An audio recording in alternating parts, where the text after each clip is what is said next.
এক ছোট্ট গ্রামে জন্মেছিল তমাল। তার বাবা ছিলেন একজন কৃষক আর মা ছিলেন গৃহিণী।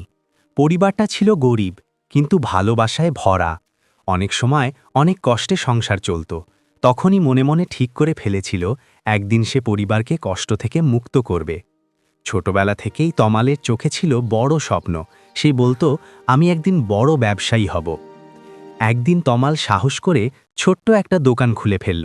দোকানটা ছিল খুব ছোট, কিন্তু শুরুটা মোটেও সহজ ছিল না। প্রথম কয়েক মাস বিক্রি খুব কম হতো। অনেক সময় সারাদিন দোকানে একটা জিনিসও বিক্রি হতো না। তবুও তমাল থামল না।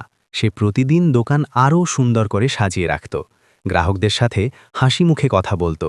সে বুঝতে শুরু করল, ভালো ব্যবহার আর ধৈর্যই ব্যবসার আসল শক্তি। এরপর শুরু হলো বড় সমস্যা। কখনো মাল নষ্ট হয়ে যেত, লোকসান হলো, আবার কখনো ধার করে দোকান চালাতে হয়েছে। অনেক মানুষ তমালকে বলতো, এটা দিয়ে কিছু হবে না। কিন্তু তমাল বিশ্বাস করত, পরিশ্রম কখনো বৃথা যায় না। সে হিসাব রাখত, নতুনভাবে পরিকল্পনা করত। সে শিখত কিভাবে কম দামে ভালো মাল আনা যায়।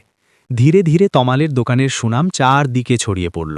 শুধু গ্রাম নয়, আশেপাশের এলাকাও মানুষ আসতে শুরু করল। তমালের দোকান হয়ে উঠল সবার প্রিয়। কয়েক বছর পর তমাল দোকান আরও বড় করল, নতুন নতুন পণ্য যোগ করল, কর্মচারী রাখল, আর একদিন তার দোকান শহরের সবচেয়ে বড় দোকানগুলোর মধ্যে একটি হয়ে গেল। তমাল সবসময় বলতো, যে হাল ছাড়ে না সে জিতেই যায়। হ্যালো বন্ধুরা, যদি তোমাদের কাছে ভিডিওটি ভালো লাগে, ভিডিওটিতে একটি লাইক করে চ্যানেলটিকে সাবস্ক্রাইব করুন। আর আপনি কোন দেশ থেকে ভিডিওটি দেখছেন কমেন্টে জানিয়ে যাবেন।